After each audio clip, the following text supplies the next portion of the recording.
इस खूबसूरत प्लांट को पहचानते हैं आप? जितने नर्सरी में इसके रंग मिलते हैं उतने ही इसके नाम हैं। कोई इसे पोर्टुलाका कहता है तो कोई इसे ऑफिस प्लांट कहता है, कोई कहता है ये 7 o'clock है और कुछ लोग तो इसे बेशरम भी कहते हैं। चलिए आज इस प्लांट के बारे में डिटेल में बात करते हैं इसकी खूबसूरती की।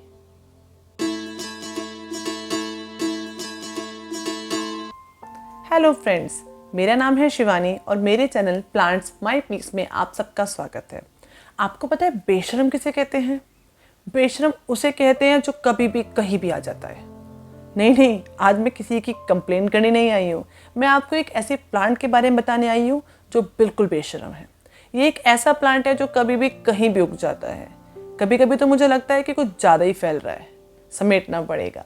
पर चलिए आज इस प्लांट के बारे में डिटेल में आपको बताती हूँ इस प्लांट की केयर कैसे करते हैं, इसमें फर्टिलाइज़र कौन सा डालते हैं और कैसे इसको बग्स से बचाते हैं। इस प्लांट के बारे में जो भी डिटेल मैं आपको देने वाली हूँ, मुझे लगता है वो आपके बहुत काम आएगी। तो चलिए चलते हैं। चलिए इस प्लांट की बेसिक इन्फॉर्मेशन जान लेते हैं। इस फ्लावर के बहुत सारे कलर्स मार्केट में अवेलेबल है। मेरे पास yellow, orange, pink, red, white और मजेंटा कलर है और मजेंटा मेरा फेवरेट है। ये सिंगल पेटल और डबल पेटल दोनों ही वैरायटी में आता है और दोनों का अपना ही एक अलग लुक है। दोनों की केयर ऑलमोस्ट सेम है। अब बारी आती है इस प्लांट के सीज़न की। वैसे तो ये प्लांट 12 महीने आपके गार्डन में रहता है, पर सर्दियों में ये डोरमेंसी में चला जाता है।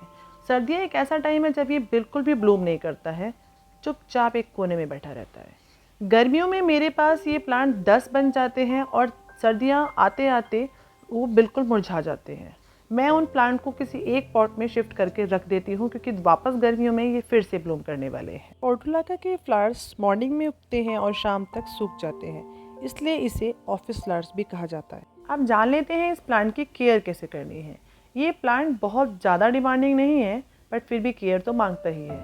इस प्लांट के साथ लगने वाली वीड्स को टाइम पे अलग करते रहिए क्योंकि वो प्लांट का न्यूट्रिशन खींच रहे हैं। जैसे मिट्टी में पड़े हुए सीड्स से ये प्लांट उग जाता है, वैसे ही कुछ वीड्स भी उग जाते हैं। हमें इस प्लांट को वाटरिंग के टाइम पे ध्यान रखना है कि इसकी मिट्टी सूख चुकी हो। वैसे तो गर्मियों का प्लांट है, पूरे दिन धूप में रहता है, मिट्टी सूख ही जाती है, पर ये सक्लेंट वैरायटी का प्लांट है जिसको बहुत ज़्यादा पानी की ज़रूरत नहीं होती है। तो हमें पानी तभी देना है जब हमारे प्लांट की मिट्टी सूख गई हो और हमें लग रहा हो कि इसमें पानी की ज़रूरत है। चलिए समझते हैं इस प्लांट को प्रून और प्रोपोगेट कैसे करते हैं। इस प्लांट के फ्लावर्स इसकी ब्रांचेस के टॉप पर आते हैं, तो जितनी ज़्यादा ब्रांचेस उतने ज़्यादा फ्लावर्स। इसको प्रून करने के लिए आपको किसी प्रूनर की ज़रूरत नहीं पड़ेगी क्योंकि इसकी स्टेम बहुत सॉफ्ट होती है। मैं अपने हाथ से ही इसकी किसी भी स्टेम को तोड़कर उसी के पॉट में दबा देती हूँ, जिससे मेरा प्लांट बुशी हो जाता है। अगर आपके पास ये प्लांट नहीं है तो कहीं से एक छोटी से छोटी स्टेम लाइए और उसे मिट्टी में दबा दीजिए। ये धीरे धीरे आपका पूरा पॉट भर देगी। ये प्लांट इतनी जल्दी फैलता है कि आपको पता ही नहीं चलने वाला है कि आप इसे कभी छोटी सी स्टेम में भी लाए थे। प्लांट को सीड से उगाना भी उतना ही आसान है जितना स्टेम से। कभी कभी तो आपको मेहनत भी नहीं करनी पड़ती। इस प्लांट के फ्लावर सूख जाते हैं, उनके नीचे बर्ड्स में सीड पॉट्स बन जाते हैं। ये सीड्स बहुत ही बारीक होते हैं, कभी कभी तो उनको देख पाना भी मुश्किल है। ये सूखने के बाद अपने आप ही मिट्टी में गिर जाते हैं और जहाँ ये गिरते हैं वहाँ एक नया प्लांट उग जाता है। समय था जब मैं ये मानती थी कि इस प्लांट पर इंसेक्ट और फंगस का अटैक बिल्कुल नहीं होता, लेकिन मैं गलत थी क्योंकि इस प्लांट पर मैंने मिलीबग्स का अटैक देखा है। ये छोटी सी मिलीबग मेरे प्लांट का न्यूट्रिशन चूस रही है। ये प्लांट अभी अभी प्रोपोगेट हुआ था और बहुत तेज़ी से फैल रहा था। मुझे लगा कि अब तक तो इसमें बहुत सारे फ्लावर्स आने चाहिए, पर बर्ड्स की भी बहुत कम थे। नोटिस किया तो मैंने अपने प्लांट पर मिलीबग्स का अटैक पाया। मुझे समझ आ गया कि मिलीबग्स मेरे प्लांट का न्यूट्रिशन चूस रही है और इस प्लांट को बचाने के लिए अब मुझे नीम ऑयल का यूज़ करना पड़ेगा। मैंने अफेक्टेड एरिया को तुरंत प्लांट से अलग कर दिया। अब मैंने एक ढक्कन नीम ऑयल को 1 लीटर पानी में मिलाया और अपने प्लांट पर अच्छे से स्प्रे कर दिया। नीम ऑयल के बारे में मैं जल्द ही एक डिटेल वीडियो लाने वाली हूँ। मेरा प्लांट अब हैप्पीली ग्रो कर रहा है और उसमें कोई प्रॉब्लम नहीं है। अब बात करते हैं इसके पॉटिंग मिक्स और फर्टिलाइज़र की। मैं इसके पॉटिंग मिक्स में garden soil, vermi compost, cocopeat और रिवर साइन यूज़ करती हूँ। मैं फंगीसाइड और नीम खली मिलाना कभी नहीं भूलती। ये हमारे प्लांट की ग्रोथ के लिए बहुत यूज़फुल है।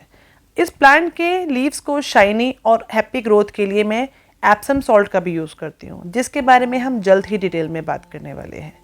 मैं फर्टिलाइज़र के रूप में गर्मियों में बनाना पिल फर्टिलाइज़र अपने प्लांट्स को देना पसंद करती हूँ। कभी कभी मैं ओनियन पिल फर्टिलाइज़र भी देती हूँ। आई होप आपको ये वीडियो पसंद तो आई होगी।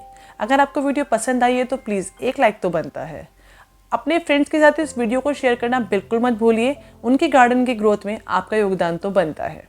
मुझे कमेंट करके ज़रूर बताइएगा कि आपके एरिया में इस प्लांट को किस नाम से जानते हैं और आपके पास पोर्टुलाका के कौन कौन से कलर्स अवेलेबल हैं। प्लीज़ शेयर करते रहिए अपने फ्रेंड्स के साथ, ये कभी कम नहीं पड़ेगा। आगे मैं आप उन लोगों से रिक्वेस्ट करना चाहूँगी जो पहली बार मेरी वीडियो देख रहे हैं, प्लीज़ मेरे चैनल को सब्सक्राइब कीजिए। आपको आगे ऐसी बहुत सी इन्फॉर्मेशन मिलने वाली है जो आपके गार्डन ग्रोथ में काम आएगी। हम मिल बांट कर एक दूसरे के गार्डन को बहुत खूबसूरत बना सकते हैं। तो चलिए फिर मिलती हूँ एक नई वीडियो नई इन्फॉर्मेशन के साथ। तब तक हैप्पी गार्डनिंग, एंजॉय।